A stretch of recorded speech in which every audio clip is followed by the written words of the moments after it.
한 주간 잘 지내셨나요, 여러분? 오늘부터 수온제가 확 내려가서 아침에 새벽에 보니까 영하 6도가 되어 있더라고요. 그래서 오늘 교회 오실 때 너무 많이 좀 추우시겠다. 아침부터 걱정도 되고 기도도 많이 했습니다.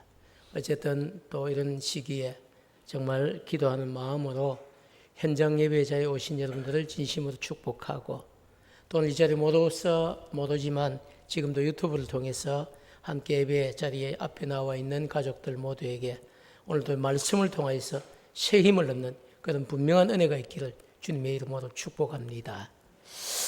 오늘 설교 제목은 여러분, 이른 비의 은혜와 늦은 비의 은혜, 이런 제목으로 말씀을 전하려고 생각합니다. 오늘 많은 분들이 신앙생활을 하면서 이른 비의 은혜에 늦은 비의 은혜를 부어달라고 기도 많이 하시거든요.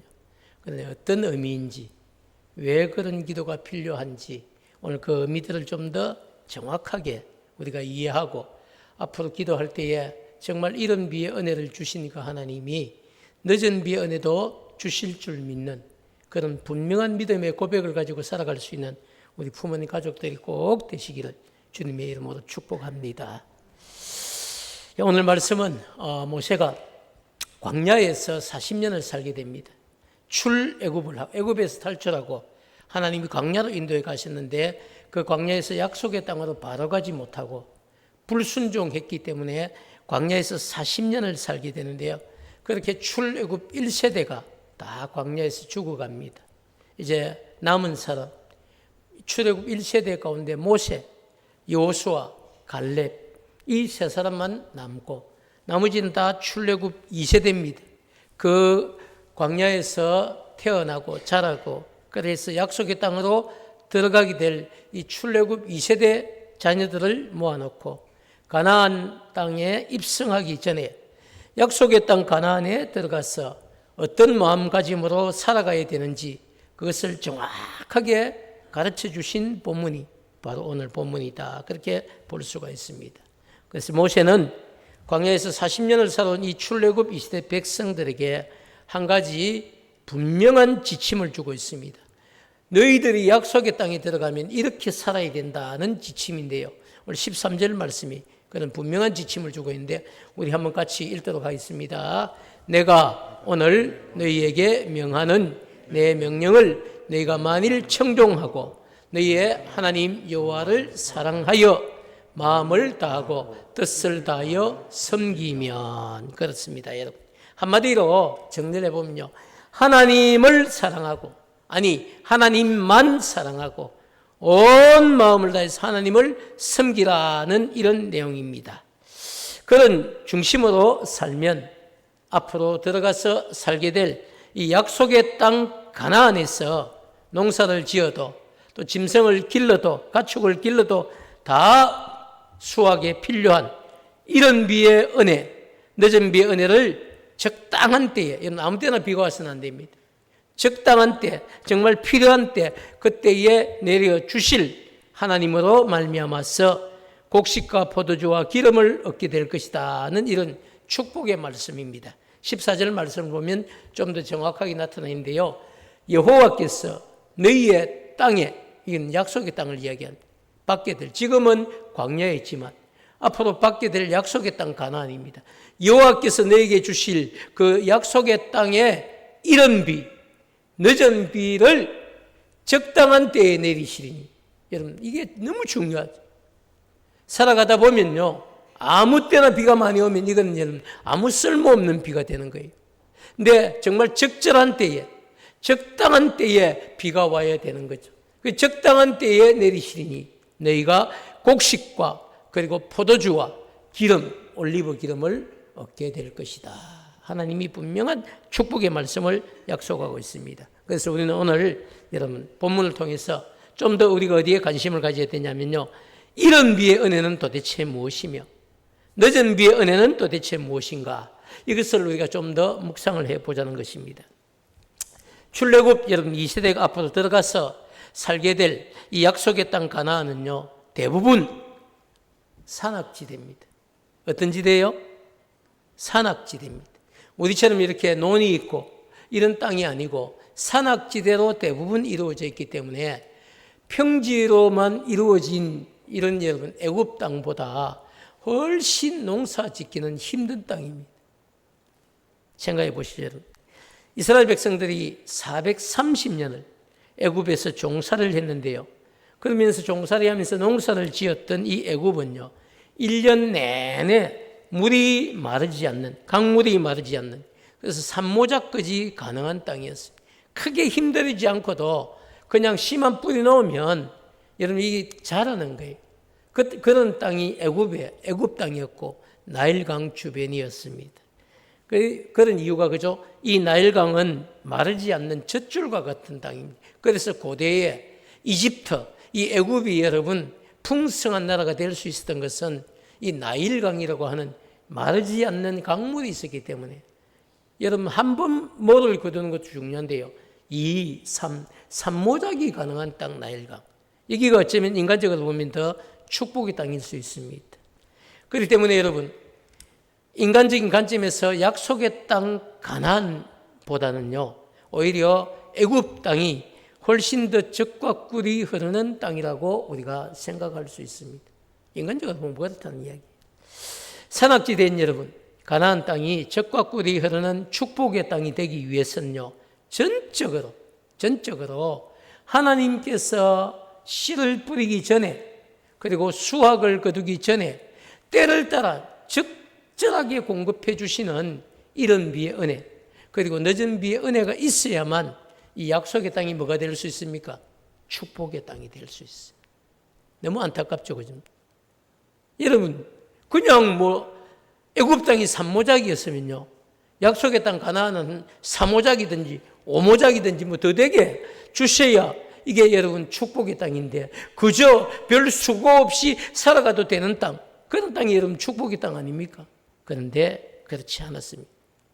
그렇지 않고 정말 때를 따라 이런 비의 은혜가 내려져야만 되는 땅, 그리고 또 수확을 거두기 전에 늦은 비의 은혜가 내려져야만 수확을 거둘 수 있는 땅, 바로 그런 땅이 약속의 땅 가나안이었고, 하나님은 그 땅을 주시겠다고 약속을 하시면서 이렇게 말씀하시죠. 너희가 그 땅에 들어가서 나를 잘 섬기면 내가 그 땅에 너희들이 필요할 때마다 비를 내려주겠다는 것입니다. 그러나 너희들이 그곳에 가서 나를 잘 섬기지 않으면 내가 그 땅에 비를 내리지 않겠다고도 말씀을 하시는 겁니다. 자, 사랑하는 여러분, 팔레스틴의 이 농사는요 우리나라와 농사와 너무너무 다릅니다. 우리나라는 봄에 씨를 뿌리고 그리고 가을에 추수를 하지 않습니까? 너무나 우리가 잘 알고 있는 익숙해 있습니다. 그렇지만 팔레스틴은요 다릅니다. 팔레스틴은 가을에 씨를 뿌리고 그리고 봄에 곡식을 거두어 드립니다. 그렇기 때문에 가을에 씨를 뿌리기 전에 땅을 보면요 땅이 딱딱합니다. 그래서 메마르고 딱딱하고 이 건조한 땅을 파종할 수 있는 땅으로 바꾸어야만 씨를 뿌리고 농사를 시작할 수 있습니다. 우리는 여러분 이렇게 뭘 심을 때 그죠? 소나 아니면 경기나 이런 걸 가지고 골을 파고 그리고 거기에다가 요즘 기계로 그죠? 탁탁탁 심어놔야만 이게 모가 자라서 나중에 여러분 가을 추수를 할 수 있는데요. 팔레스틴은 그 당시에 지금도 대부분 그렇지만 그 당시에 농사를 지을 때는 심는 것이 아니고 그냥 씨앗을 뿌리는 겁니다. 농부가 씨앗을 뿌리면 이 씨앗이 곱슬곱슬한 땅에 들어가 가지고 뿌리를 내리는 거죠. 그리고 자라나서 그것이 곡식이 되는데요. 그래서 우리하고 농사법이 많이 다릅니다. 씨를 그냥 뿌리는 거예요. 뿌리는 것. 그래서 나중에 여러분 보시면 복음서 같은 데 보면 그죠?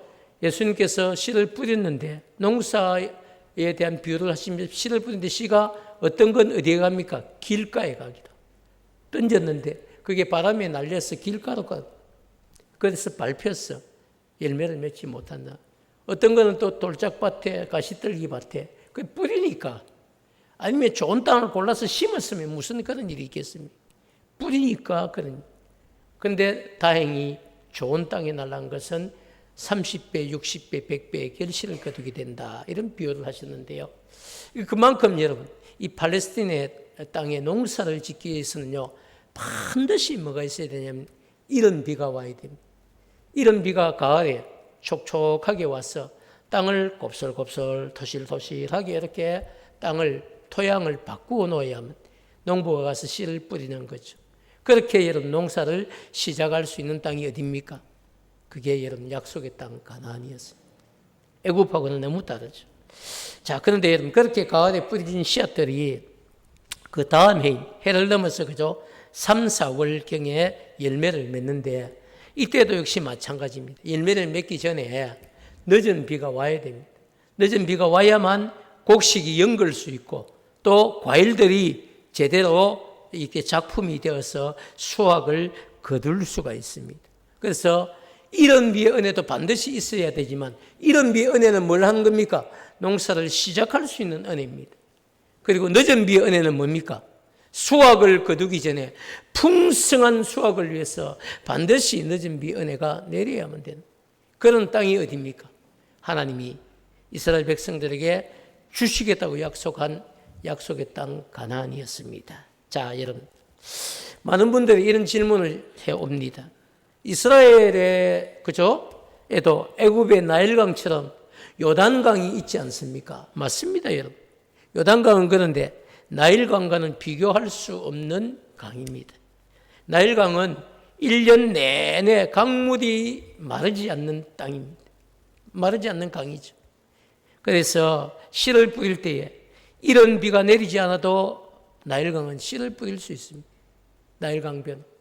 그리고 또 수확을 거두기 전에도 늦은 비가 내리지 않아도 이 나일강은요, 양동이가 달린 수차를 발로 밟아서 강물을 채소밭으로 끌어오는 물대기라는 이 농사법으로 어느 계절이든지 농사를 지을 수 있습니다.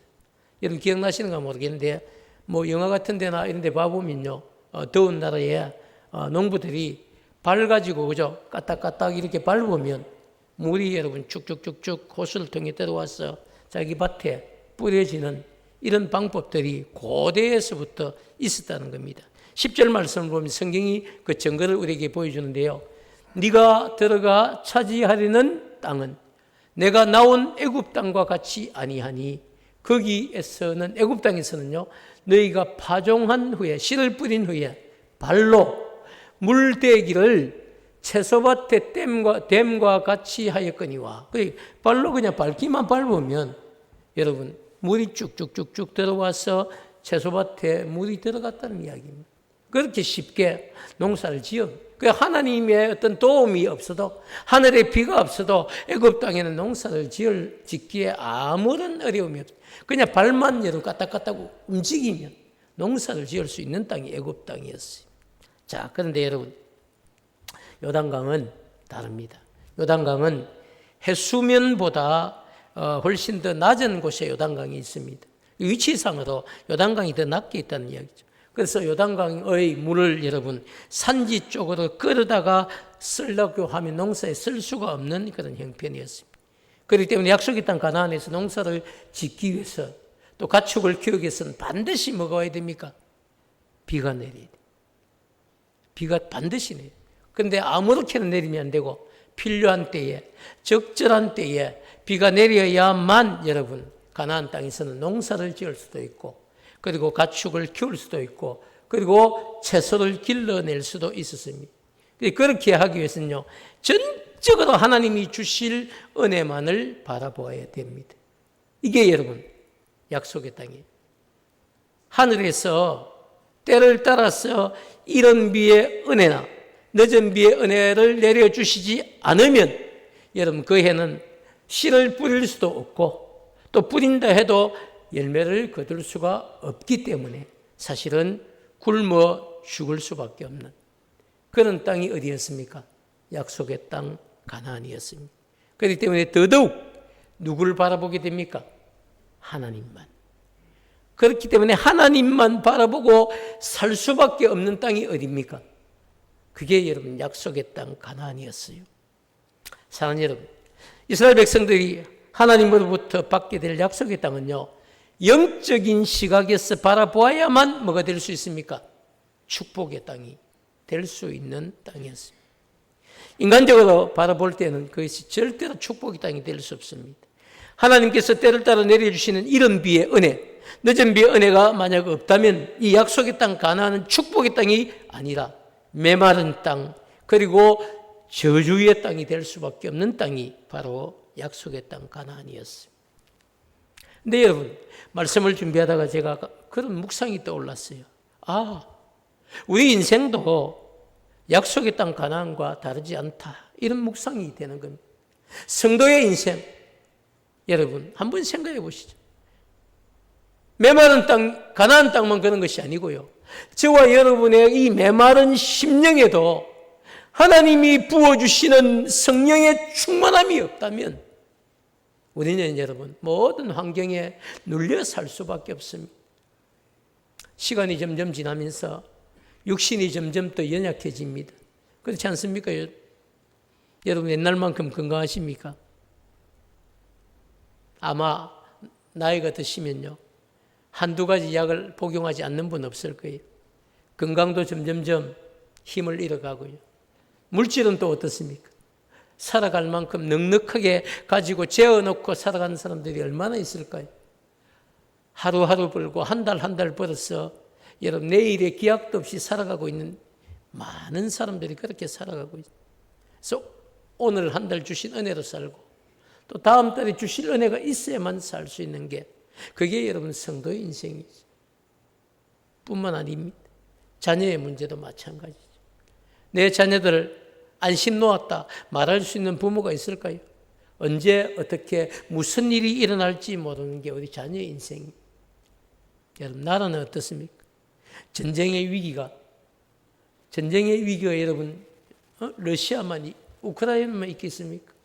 이스라엘과 가자 지구만 있겠습니까? 어제도 발표했지만 세상에서 가장 위험한 전쟁 지역이 한국하고 북한이랍니다. 터지면 여기는 끝장이랍니다. 뭐 저렇게 적당하게 하다 마는 이런 전쟁이 아니고, 터졌다 이러면 제일 위험한 게 지금 한국과 북한의 전쟁이랍니다. 여러분 이런 위기에서 우리가 살아가고 있어요. 그렇기 때문에 여러분, 하나님께서 지켜주시는 은혜, 하나님께서 부어주시는 은혜가 없다면요, 저와 여러분의 인생도 약속의 땅 가나안과 다르지 않다는 겁니다. 우리 인생도 철저하게 하나님께서 때를 따라 내려주시는 은혜를 덧입고 살아갈 때만 우리가 축복의 사람이 될 수 있다는 사실입니다. 이런 영적인 원리가 깨달아지시는 분은 이 시간 큰 소리로 아멘 하시기 바랍니다. 네, 여러분 저는 한 주간 이것이 묵상이었어요. 말씀을 준비해 놓고 그래, 내 인생도 참 아무것도 아니다. 하나님께서 부어주시는 은혜가 없다면 정말 아무것도 아니다. 하나님께서 부어주시는 은혜가 있어야만 살아갈 수가 있겠구나. 그것이 여러분 한 주간 말씀을 준비해 놓고 제가 깨닫는 은혜였습니다. 저뿐 아니라 우리 모두가 날마다 우리를 향해서 때를 따라 적절하게 공급해 주시는 하나님의 은혜를 사모하는 여러분 되시기를 축복합니다. 사랑하는 여러분, 그런데 모세의 가르침은 여기에서 끝나지 않습니다. 축복의 말씀만으로 그쳤으면 얼마나 좋을까요? 그런데 모세는 16절과 17절 말씀을 통해서 백성들에게 삼가야 될 것도 분명하게 가르치고 있습니다. 16절 말씀을 보면 이렇게 이야기합니다. 너희는 스스로 삼가라. 두렵건대 마음에 미혹하여 돌이켜 다른 신들을 섬기며 그것에게 절함으로. 17절도 마찬가지죠. 여호와께서 너희에게 진노하사.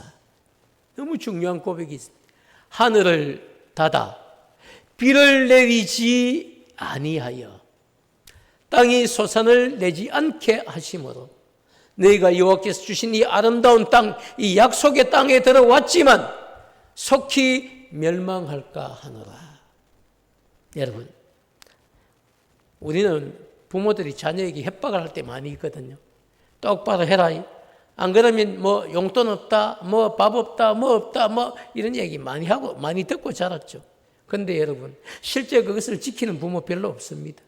그렇지 않습니까? 밥 안 준다 해놓고도 7시 안 주면 8시 줍니다. 여러분, 그게 부모의 마음이죠. 그런데 하나님은 다르시더라고요. 하나님은 허튼 말을 절대로 안 하시고, 하나님은 이 이스라엘 백성에게 복을 주실 약속도 분명하게 복을 주십니다. 그런데 정말 마음을 돌이켜 하나님을 사랑하지 않고 하나님에게서 떠나게 되면 약속의 땅도, 주신 약속의 땅도 빼앗기게 되는 거예요. 그래서 우리 하나님의 말씀은 결코 허투루 하시는 말씀이 없다는 사실입니다. 그래서 정말 모세는 마음을 다해서 이 백성들에게 삼가해야 될 것을 이야기하고 있습니다. 우상 숭배를 금하고 하나님만 사랑하는 것이죠. 아무리 약속의 자녀, 하나님의 자녀라고 할지라도 미혹에 빠져서 우상을 섬기면 하나님께서 진노하셔서 하늘을 닫아 비를 내리지 아니하여 땅이 소산을 내지 않게 하심으로 멸망하게 될 것이라고 이야기합니다. 그래서 당부하는 말씀이 18절부터 21절까지 말씀인데요. 이렇게 이야기를 하고 있습니다. 이러므로 너희는 나의 이 말을 너희의 마음과 뜻에 두고 또 그것을 너희의 손목에 메어 기호를 삼고 너희 미간에 붙여 표를 삼으며 또 그것을 너희의 자녀에게 가르치며, 너희 당대뿐만 아니라 자녀에게 가르치며 집에 앉았을 때든지 길을 갈 때든지 누워 있을 때든지 일어날 때든지 이 말씀을 강론하고 또 내 집 문설주와 바깥문에 기록해서 들어갈 때 나갈 때마다 보라는 것입니다. 그리고 21절이 결론이죠. 그리하면 여호와께서 너희 조상들에게 주리라고 맹세하신 땅에서 너희의 날과 너희의 자녀들이 점점점 그곳에서 많아서 하늘이 이 땅을 덮는 날과 같으리라. 여러분, 경고하셨지만 결론적으로 주신 것은 최후의 축복이에요. 하나님의 마음은 그런 거예요. 내가 너희에게 복을 주고 싶다. 그런데 나만 섬겨야 된다. 그런데 만약에 너희들이 나를 섬기지 않고 돌이켜 우상을 섬기게 되면 나 어쩔 수 없이 너희들에게 내가 복을 멈출 수밖에 없고, 그래서 너희들은 내가 주는 은혜 안에 살 수 없고 돌이켜 복이 화가 될 것이다. 분명하게 말씀을 하고 있습니다. 사랑하는 여러분, 하나님께서 출애굽 2세대를 지금 광야에서 40년간 여러분 훈련시키시고 또 약속의 땅 가나안에 들여 보내시기도 전에 다시 모세를 통해서 신앙의 재교육을 시키고 있는 이유가 여러분 어디 있을까요? 하나님께서 자기 백성들에게 은혜를 베풀어서 복을 주시기 위함인데, 여러분 이 약속을, 이 말씀을 잊지 말고 약속의 땅에 들어갔어도 온전히 지금 하나님만 섬기고 내가 너희들에게 부어줄 이런 비의 은혜, 늦은 비의 은혜를 너희들이 받아서 살라고 하는 것이 바로 하나님의 마음입니다. 그래서 여러분, 하나님은 너희의 마음과 너희에게 명하는 내 명령을 청종하고 여호와를 사랑하여 마음을 다하고 뜻을 다하여 섬기며 이스라엘 백성들이 들어가서 살게 될 그 약속의 땅에 이른 비와 늦은 비의 은혜를 아무 때는 아니고 적당한 때에 내려주셔서 곡식과 포도주와 기름을 풍성하게 해 주시겠다고 약속하고 있는 것입니다. 근데 여러분, 여기서 우리가 한 번 더 생각해 봐야 될 게 있습니다. 여러분, 적당한 때에 자기 백성에게 이른 비를 내려주신 그 하나님께서 적당한 때에 자기 백성에게 늦은 비를 내려주시지 않을까요? 저는 이게 여러분 오늘 마지막 드리고 싶은 묵상이에요. 농부들이 여러분 농사를 할 때에 힘들게 5월 말쯤 6월 초쯤 되면요, 여기 우리 교회 옆에도 논이 있지 않습니까? 열심히 모를 심습니다. 깨끗하게 심습니다. 힘들게 심습니다. 그 더운 여러분 여름 시작에 모를 심는 거예요. 왜 심을까요? 가을에 거둘 수 있는, 가을이 되면 지금은 모를 심는 수고를 하지, 가을이 되면 거둘 수 있다는 분명한 소망이 있기 때문에 여러분 그 더운 여름에 모를 심는 겁니다. 늦은 봄, 여름의 시작에 대부분 힘들게 모를 심습니다. 왜? 가을에 풍성이 거두실 것을 기대하기 때문이죠. 사랑하는 여러분, 그처럼 정말 여러분 우리 하나님은 이른 비의 은혜를 주신 하나님이 늦은 비의 은혜를 우리에게 주시지 않을까요? 저는 오늘 그것을 좀 생각해 보죠. 이런 비의 은혜를 여러분 주신 하나님께서 반드시 여러분 늦은 비의 은혜도 주신다는 것입니다. 근데 많은 분들이 그죠? 저한테 또 대부분 그런 고백을, 목사님 알고 보면 저도 젊은 날에 과거에 엄청 열심히 했습니다. 엄청 열심히 했다는 거예요. 근데 여러분 물론 열심히 하셨겠죠. 그래서 지금까지 살아오셨겠죠. 근데 여러분 그게 우리의 자랑은 아닙니다. 진짜 우리의 자랑은 뭡니까? 앞으로 더 열심히 하겠다는 것이. 정말 이런 비의 은혜를 덧입고 최선을 다해 여기까지 살아오셨다면 늦은 비의 은혜도 우리가 덧입어야 되지 않겠습니까?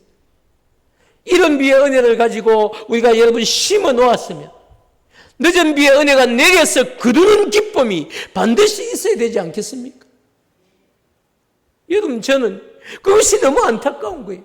많은 분들의 고백이 과거에 열심히 했다는 겁니다. 과거에 은혜를 입었다는 겁니다. 과거에 분명한 감정이 있다는 것입니다. 그런데 현재 지금 앞으로 하나님이 주신 은혜를 사모하고 있다고 고백하는 사람들을 여러분 찾아보기 힘들게 되었다는 겁니다. 저는 하나님이 주신 은혜를 기대하고 오늘도 기도의 끈을 놓지 않고 있습니다. 저는 하나님이 주실 상급을 바라보면서 오늘도 최선을 다하고 있습니다. 이런 고백을 하는 분들을 찾아보기 어렵다는 것이죠. 사랑하는 여러분, 저는 우리 품은교회 성도들에게 그런 고백이 있기를 축복합니다. 어제의 은혜로, 어제 부어주신 이런 비의 은혜로만 사는 것이 아니고요, 앞으로 부어주실 늦은 비의 은혜를 바라보면서 살 수 있는 여러분 되기를 축복합니다. 사랑하는 여러분, 하나님은 정말 하나님을 사랑하고 섬기는 백성에게 반드시 약속한 대로 이런 비의 은혜를 주실 뿐만 아니라 늦은 비의 은혜도 때를 따라 주신다고 분명하게 약속하고 계십니다. 한번 하신 약속은 반드시 지키시는 우리 하나님이십니다. 그렇기 때문에 여러분, 약속에 신실하신 이 하나님의 약속을 굳게 믿고 2023년 한 해 동안 주신 은혜, 즉 이런 비의 은혜를 감사할 수 있는 여러분 되시고, 또 이제 다가올 2024년 새해에 다시 주실 늦은 비의 은혜를 사모하는 여러분 되시기를 축복합니다. 한 해가 여러분 이제 2주밖에 안 남았습니다. 혹시라도 2023년도에 하나님께 드린 약속이 있다면요, 여러분 그것을 잘 지켜내시기 바랍니다. 그러면 여러분 내 환경이 조금 힘들어도 하나님과의 약속을 잘 지켜내시면요, 반드시 하나님께서 더 많은 것으로 갚아주실 것이고, 또 우리의 삶에 기적이 일어나는 그런 은혜와 축복을 경험하게 되실 줄 믿습니다. 사랑하는 여러분, 한 해를 마무리하면서 정말 후회함 없이 한 해를 마무리할 수 있는 여러분 되시기를 축복합니다. 뿐만 아니라 여러분, 이런 비의 은혜를 체험하셨다면 늦은 비의 은혜도 사모하고 기다릴 줄 아는 그런 정말 소망을 가진 우리 품은교회 모든 성도들 되시기를 주님의 이름으로 축복합니다.